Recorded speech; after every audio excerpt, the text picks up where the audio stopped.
দেখুন, আমরা প্রত্যেকেই জীবনে সুখে থাকতে চাই, শান্তিতে থাকতে চাই। কিন্তু আমাদের মনের ইচ্ছাগুলি পূরণ না হওয়ার কারণে অনেক সময় আমাদের সেই বস্তুগত জিনিসগুলি আমাদের মনের সুখ, আমাদের জীবনের শান্তি কেড়ে নেয়।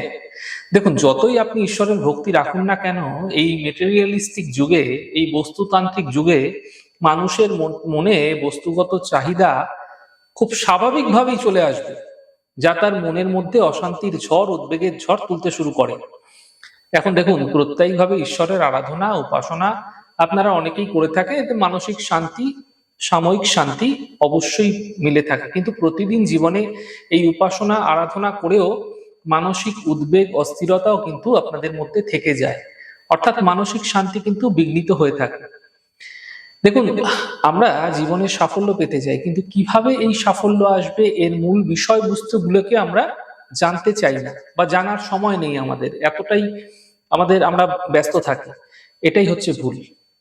দেখুন, আপনার মনকে যদি আপনি শান্ত না করতে পারছেন, আপনি সকল কিছু পেয়েও সবকিছুই হারিয়ে ফেলবেন। তাই আগে আপনার মনকে ঠিক করতে হবে, এবং মন ঠিক হলেই দেখবেন আপনার সকল চাওয়া পাওয়া গুলো অদ্ভুত ভাবে পূর্ণ হচ্ছে। অর্থাৎ আপনার মনের মতো করে হচ্ছে। একটি ছোট্ট প্রক্রিয়া আমি আপনাদের জানাচ্ছি, আপনারা করে দেখুন। আপনাদের জীবনে অভূতপূর্ব সাফল্য আপনারা পেতে দেখতে পাবেন। দেখুন, আমাদের মনকে নিয়ন্ত্রণ করে হচ্ছে আমাদের শ্বাস বায়ু।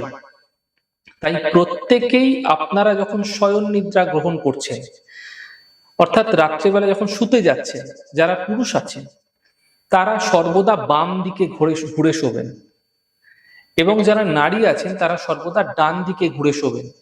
এবং পুরুষেরা যখন ঘুম থেকে উঠছেন, ওঠার পর বিছানা ছাড়ার আগে 2 থেকে 3 মিনিট পুরুষরা কি করবেন, ডান দিকে মুড়ে শুয়ে থাকবেন।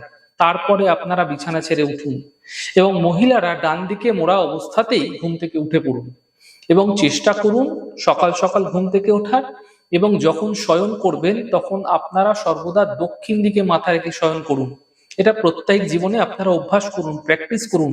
দেখুন, জ্যোতিষ হচ্ছে একটা আমাদের জীবন শৈলী, অর্থাৎ জীবন কিভাবে আমরা কাটাবো, জীবনকে অতিবাহিত করব কিভাবে, তার একটা রুটিন। তাই আপনি দেখবেন আপনার সারাদিনকার যে কাজের মধ্যে একটা প্রশান্তি, সেটা লাভ হতে দেখতে পাবেন এই ছোট্ট প্রক্রিয়ার মাধ্যমে। এটি প্রতিদিন করুন। আমাদের শোয়ার ভুলভাল হওয়ার কারণে কিন্তু আমাদের সমস্যা আসে। তাই প্রত্যেক দিন যদি আপনারা মানসিক প্রশান্তি লাভ করতে চাইছেন, এই ছোট্ট প্রক্রিয়া করুন, এবং দেখবেন আপনার যে কাজগুলি করছেন সেই কাজগুলি দেখবেন প্রশান্তির মাধ্যম দিয়ে সম্পন্ন হচ্ছে। এই প্রক্রিয়া ক্রমাগত করে চললে আপনার মানসিক ইচ্ছাও আপনি পূর্ণ হতে দেখতে পাবেন।